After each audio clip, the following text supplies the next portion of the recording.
Hello students, आज अपन देखेंगे thermodynamics की। जो हमारा लेक्चर होगा आज का वो है आदर्श गैस के लिए जूल थॉमसन गुणांक। यानी कि अपन ने जूल थॉमसन गुणांक देखा था कि किस तरीके से निकालते हैं जूल थॉमसन गुणांक। आज देखेंगे आदर्श गैस के लिए, फिर देखेंगे वास्तविक गैस के लिए किस तरीके से निकालते हैं। क्योंकि जब आदर्श गैस की इक्वेशन देखी जाए तो अलग होती है। जैसे गैस अपने पास एक तो होती है आदर्श गैस। आदर्श गैस का मतलब क्या हो गया कि ना तो इसके बीच में कोई अट्रैक्शन जीरो होता है, यानी कि इनके बीच में आदर्श गैस के मॉलिक्यूल्स के बीच में अट्रैक्शन जीरो होता है, इसे कहा जाता है आदर्श गैस। लेकिन जब वास्तविक में देखा जाए, रियल में देखा जाए, जो गैस होती है, जैसे नाइट्रोजन गैस को कंसिडर कर लो, अगर नाइट्रोजन गैस के बीच में कोई आकर्षण नहीं होता तो वो लिक्विड में कन्वर्ट होती क्या? नहीं होती। क्योंकि अगर आकर्षण है तभी तो हो रही है, तभी तो लिक्विफाइड हो रहा है उसका, यानी कि लिक्विफिकेशन हो रहा है, गैस से लिक्विड में कन्वर्ट हो रही है। अगर उनके बीच में कोई अट्रैक्शन ही नहीं होते तो नहीं होती। इसीलिए आदर्श गैस और वास्तविक गैस दो प्रकार की गैसेस में कंसिडर किया कि आदर्श गैस हो गई जिनके बीच में, जिनके मॉलिक्यूल्स के बीच में अट्रैक्शन जीरो पाया जाता है, यानी कि पाया ही नहीं जाता, उसे आदर्श गैस कहा जाता है। और वो अगर उन्हें उन पर प्रेशर भी लगाया जाए तो वो आयतन भी नहीं घेरती, यानी कि अगर आयतन घेरेगी, जैसे अपने पास है एक कंटेनर लिया, इसमें आदर्श गैस भरी हुई है, आदर्श गैस भरी हुई है। यहाँ पर पिस्टन लगा दें, अगर पिस्टन को दबा रहे हैं, यानी कि दाब लगा रहे हैं, इस पर प्रेशर लगा रहे हैं, तो मान लो यहाँ तक आ गया पिस्टन, और अगर इस गैस को और पास में तो इतना सा आयतन मान लो घेर देंगे, इतना सा आयतन घेरेंगे। जबकि वास्तविक गैस की बात करें, सेम मात्रा में है, अगर इस पे पिस्टन लगा दें और इस पे अपन प्रेशर लगा रहे हैं तो ये अपना आयतन इस तरीके से इतना घेर देगी या लिक्विड में कन्वर्ट हो जाती है। अगर ज़्यादा प्रेशर लगा देंगे तो लिक्विड में कन्वर्ट हो जाएगी, तो ये मान लो लिक्विड में कन्वर्ट हो गई। और जबकि ये क्या होगा, इतना सा आयतन इसने घेरा है, तो ये आयतन देखें तो नेगलेक्ट कर सकते हैं इस आयतन को। जब कोई छोटी सी जगह में कोई आयतन ले रहा है तो उसे नेगलेक्ट किया जा सकता है, तो ये नेगलेक्ट किया जा सकता है, जबकि इस आयतन को नेगलेक्ट नहीं किया जा सकता। इसे मापा जा सकता है कि कितना घेरा है, क्या आयतन रहा है इसका, वो सब कुछ अपन ये सब कैलकुलेट कर सकते हैं, जबकि इसे कैलकुलेट नहीं किया जा सकता। तो वास्तविक गैस के मॉलिक्यूल्स के बीच में अट्रैक्शन जीरो होता है, जबकि इनके बीच में अट्रैक्शंस प्रेजेंट होता है, अट्रैक्शंस प्रेजेंट होता है। तो जूल थॉमसन गुणांक था अपना, यानी कि जो दिया था नियम, वो इन्हीं गैसेस पे नहीं तो दिया था, आदर्श गैस के अलग दिया था, वास्तविक गैस की।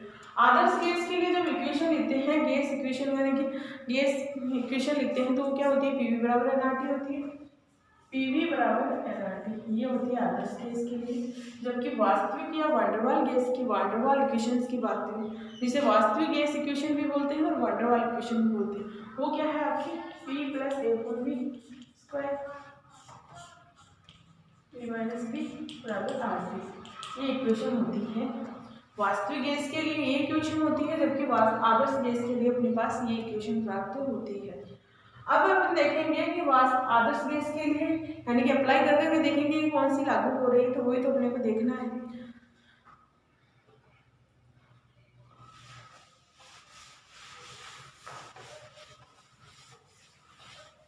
तो फर्स्ट पॉइंट हो गया अपना जूल थॉमसन गुणांक आदर्श गैस के लिए, आदर्श गैस के लिए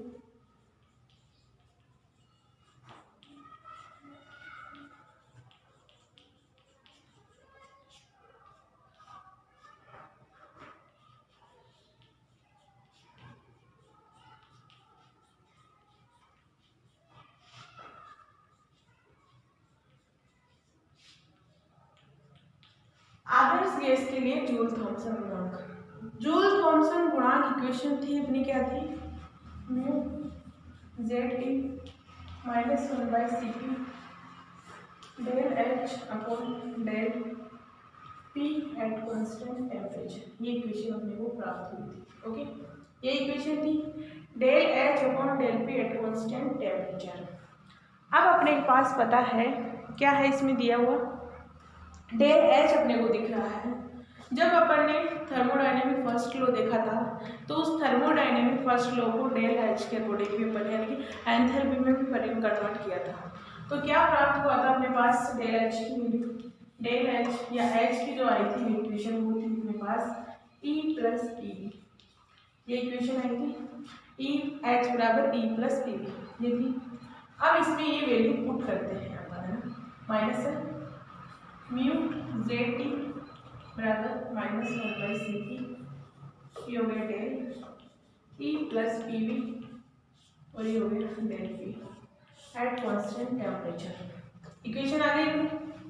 अब इसको डेरिवेटिव करते हैं यानी इसका डेरिवेटिव लेते हैं, इससे भी अपन क्या करते हैं डिफ्रेंशिएट करते हैं। डिफ्रेंशिएट करेंगे कांस्टेंट प्रेशर के अकॉर्डिंग, तो करते हैं म्यू जेड टी बराबर minus one by C P, ये हो गया del P upon del P at constant temperature plus ये क्या हो जाएगा del P V upon del P at constant temperature, ये हो गया। अब अपने पास ये इक्वेशन आई है तो इसका मतलब क्या हो गया कि अपने पास तो आदर्श गैस के लिए फॉर आइडियल गैस के लिए जब अपन पढ़ रहे थे तब अपन ने देखा था कि del E upon del T at constant temperature वो किसके बराबर होता है, जीरो के बराबर होता है। Del E upon del T at constant temperature वो वैसे भी जीरो ही हो जाएगा, जीरो के बराबर होता है आदर्श गैस के लिए, और ये भी आदर्श गैस के लिए क्या होता है जीरो होता है। ये देखा यहाँ वैल्यू पुट करते हैं तो क्या होगा म्यू जेड टी बराबर minus one by C P, ये हो गया जीरो प्लस जीरो। अगर जीरो से इनटू किया जाता है मल्टीप्लाई किया जाता है किसी भी स्पीसीज को या कोई भी सीपी को अपन मल्टीप्लाई करेंगे तो जीरो ही आएगा। तो अपने पास जो म्यू जेड टी है वो किसके बराबर हो गया जीरो के बराबर ही हो जाता है। ये इक्वेशन हो गई अपने पास, यानी कि आदर्श गैस के लिए जूल थॉमसन गुणांक कितना होता है जीरो होता है। किसी भी अगर आदर्श गैस कंसीडर की गई है, दिया गया है कि आदर्श गैस के लिए जूल थॉमसन या जूल कोफिशिएंट निकालेंगे तो वो तो जीरो होता है, किसी का भी ले लो, है ना। तो ये हो गया अपने जीरो। अब देखेंगे वास्तविक गैस के लिए क्या होता है जूल थॉमसन गुणांक, तो वो देखते हैं।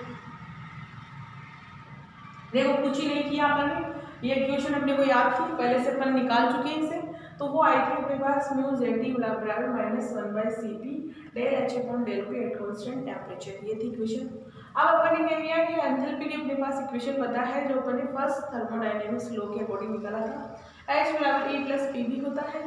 H plus P E plus P we के बराबर, यानी कि अपन उसमें वैल्यू पुट करेंगे एच की जगह तो कर दिया। अब इसका डिफरेंशिएट करेंगे वापस से, डिफरेंशिएट करने पर अपने पास ये इक्वेशन प्राप्त होती है।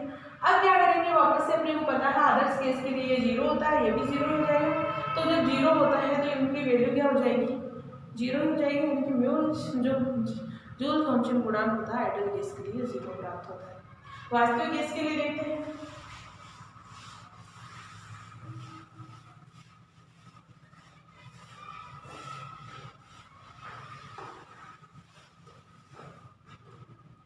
अब देखते हैं वास्तविक गैस के लिए।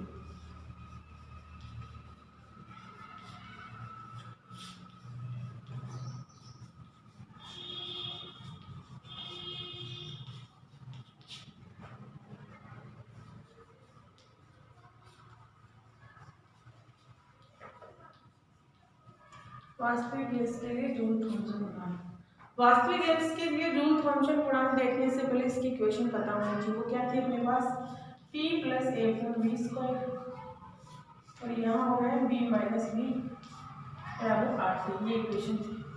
अब इसको इससे मल्टीप्लाई करते हैं, इसको इससे करते हैं, फिर क्या करेंगे इसको इससे मल्टीप्लाई करेंगे, इसको इससे मल्टीप्लाई करते हैं, बोलते हैं इक्वेशन को। तो क्या प्राप्त होगा P V plus minus minus P we हो गया, ये इसका मल्टीप्लिकेशन हो गया। अब इसका करते हैं plus A B upon B square plus minus minus हो गया, यहाँ से क्या हो गया A B upon B square बराबर आर, ये प्राप्त हुआ।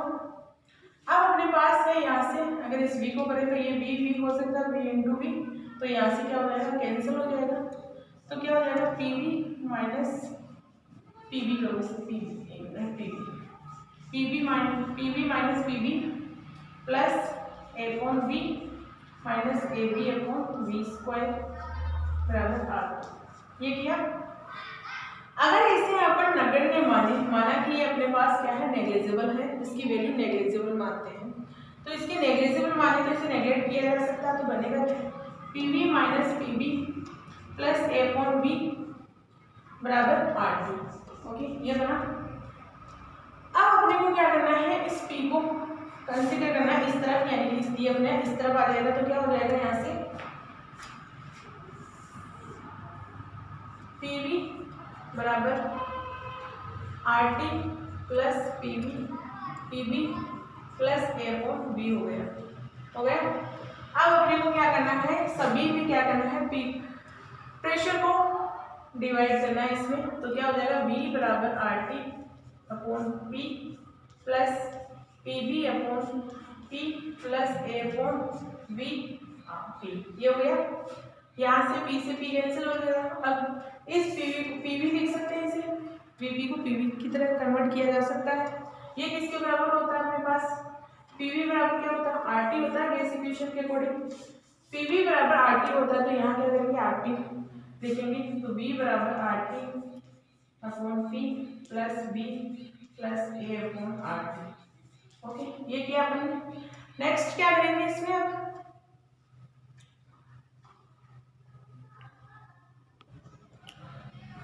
अब इसका क्या करेंगे अपन, अवकलन कर देंगे, इस इक्वेशन का अवकलन करेंगे। सॉरी, यहाँ माइनस आएगा आपके, क्योंकि ये इधर आते हैं माइनस में चेंज हो जाएगा, प्लस वाली माइनस में, माइनस वाली प्लस में, तो ये इक्वेशन अपने को प्राप्त होगी। इसका अवकलन करेंगे स्थिर टेम्परेचर पर, स्थिर दाब पर करेंगे, ताप के सापेक्ष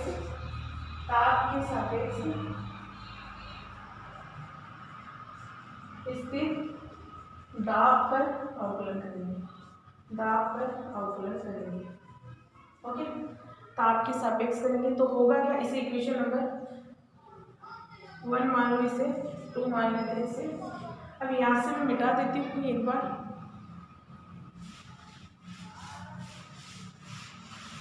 तो अब अगर इसका अवकलन किया जाता है तो क्या बनेगा अपने पास, del P upon del P at constant pressure, ये बनेगी बराबर, ये तो प्रेशर टेम्परेचर, तो आर अपॉन पी रह जाएगा, ये तो प्लस